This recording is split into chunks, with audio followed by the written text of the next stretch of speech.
গুম মানবাধিকার দুর্নীতি দমন সুপ্রিম কোর্টের সচিবালয় বিচারক নিয়োগ অধ্যাদেশগুলো নিয়ে সরকার বলছে অন্তর্বর্তী সরকার তাড়াহুড়ো করে অধ্যাদেশগুলোয় নানা ফাঁকফোকর রেখে গেছে। আইনমন্ত্রী সংজ্ঞাগত এবং এক ধারার সঙ্গে আরেক ধারার সাংঘর্ষিকতার বিষয়গুলো উল্লেখ করেছেন। প্রশ্নটা হলো, বিরোধী দল কি মনে করে না অসঙ্গতিগুলোর সুরাহা হওয়া দরকার? ডেফিনেটলি আমরা তো চাই যে অসঙ্গতিগুলো সুরাহা হওয়া দরকার, কিন্তু আসলে অসঙ্গতিগুলো কি শুধুমাত্র মানে আমাদের কাছেই মনে হচ্ছে না, ওনাদের কাছে মনে হচ্ছে? এটা নিয়ে একটা বড় সংশয়ের জায়গা আছে। কারণ যে অধ্যাদেশগুলো নিয়ে তারা কথা বলছে, এখানে সাইফুল ভাইও কিন্তু ওই ঐক্যমত্য কমিশনে ছিলেন, এবং সেখানে আমি যতটুকু জানি যে সব বিশেষজ্ঞদের মতামত নিয়ে প্রায় 600-র অধিক মানুষজনের সাথে কনসার্ন করে এই অধ্যাদেশগুলো কিন্তু গঠিত হয়েছিল, এবং সেখানে এরকম মেজর কোনো কিছু নেই যেটাতে আসলে তাদের অধ্যাদেশগুলো বাতিল করার মতো আসলে সিচুয়েশন হয়েছে।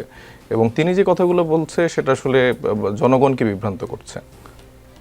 আচ্ছা, আপনারা প্রতারণা এবং ওয়াদা ভঙ্গের কথা বলছেন, এখানে ওয়াদা ভঙ্গটা কিভাবে হলো? ওয়াদা ভঙ্গটা কিভাবে হলো? সরকার ওয়াদা ভঙ্গ করছে, প্রতারণা করছে জনগণের সঙ্গে, এই কথাগুলো বিরোধী দল থেকে বলা হচ্ছে, এবং আজও আমরা যেটি শুনলাম বলা হচ্ছে সংসদীয় স্বৈরতন্ত্রের দিকে হাঁটছে সরকার। এটা তারা কোনো ওয়াদা ভঙ্গ করেনি। আপনি বিস্তারিত বলবেন। তারা ইলেকশনের আগে একরকম কথাবার্তা বললো, তাদের বর্তমানে যারা এমপি আছেন, মন্ত্রী আছেন, তারা ইলেকশনের আগে একরকম ওয়াদা করেছেন, কমিটমেন্ট করেছেন। এখন তো সোশ্যাল মিডিয়ার যুগ, তাদের এই ইলেকশনের আগের দিকের স্টেটমেন্টগুলো আর এখনকার স্টেটমেন্টগুলো আপনি দেখেন, মানে কিভাবে ওয়াদাভঙ্গ হয়েছে, কেন হয়েছে, এটা তো এখন ক্লিয়ার। তারা গণভোটের জন্য সবার কাছে হ্যাঁ ভোটের ক্যাম্পেইন করেছে, মনে হয়তো চায়নি তাদের, কিন্তু তারা জনগণকে বিভ্রান্ত করেছে, জনগণের সাথে ছলচাতুরি করেছে। জনগণ তারপরেও ভরসা রাখতে চেয়েছে হয়তো, কিন্তু তার প্রতিফলন তো সরকার গঠন করার পরই দেখিয়ে দিল। আসলে তারা গণভোটও তারা মানে না, জুলাই সনদকে মানে না, অক্ষরে অক্ষরে তাদের সেই নোট অফ ডিসেন্টওয়ালা জুলাই সনদ তারা মানবে, যেখানে আসলে খুব বেশি বাংলাদেশের মানুষের যে ভাগ্যে সে কাঙ্ক্ষিত সংস্কার বা কাঙ্ক্ষিত পরিবর্তনের খুব একটা রূপরেখা কিন্তু নেই।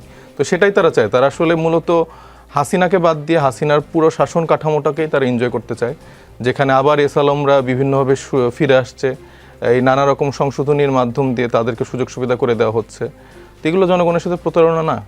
আচ্ছা, একটা বিষয়, যেমন আমি যদি একদম টু দি পয়েন্ট আসি, আইনমন্ত্রী আজকে স্পেসিফিক তিনি দুইটি আইন নিয়ে কথা বলেছেন, বিস্তারিত বলেছেন।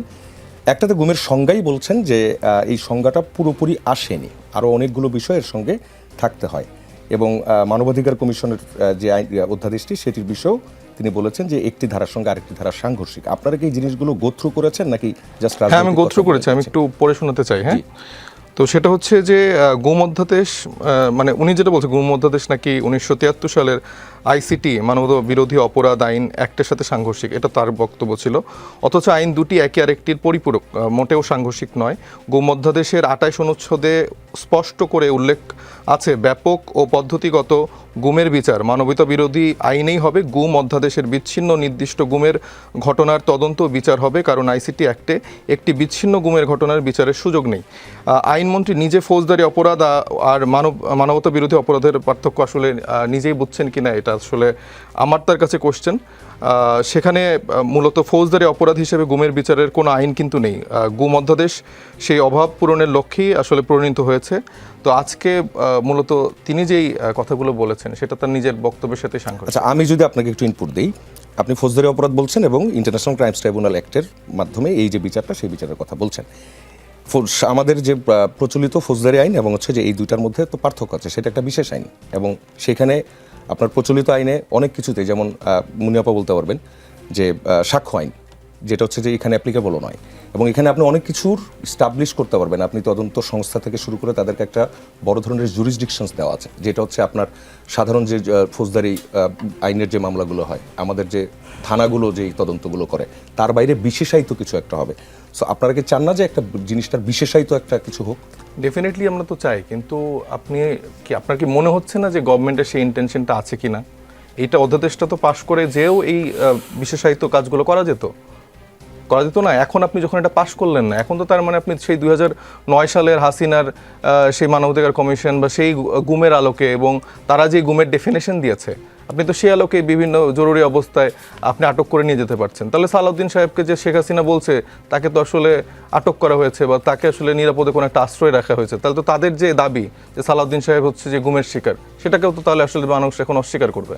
তো আপনি যেই ডেফিনেশনের মধ্য দিয়ে আপনারা নিজেদেরকে ভুক্তভোগী দাবি করছেন এবং যেইভাবে আসলে এতদিন সে কার্যক্রমটা চলে এসছে সেটাকে আপনি কন্টিনিউশনের মধ্যে কেন রাখবেন? আপনার যে অধ্যাদেশটা এতদিন ঐক্যমত্য কমিশনে আলাপ আলোচনা হয়েছে সেখানে তো তাদের তখন কোনো রকম বিধিনিষেধ ছিল না, সেখানে তো তাদের কোনো রকম নোট অফ ডিসেন্ট ছিল না, সেখানে তো সালাউদ্দিন সাহেব নিজে বসে সাইফুল ভাইরা সহ সবাই মিলে এই বিলগুলো বা এই অধ্যাদেশগুলো হচ্ছে সেখানে পাশ হয়েছে। তো সেটা তো আপনি কন্টিনিউশনের মধ্যে রেখে আপনি তারপরে আরও যদি মনে করেন যে আরও এটাকে স্ট্রং করা যেতে পারে সেটা আপনি স্ট্রং করেন, কিন্তু এখন আপনি এগুলো বাতিল করে দিচ্ছেন কেন?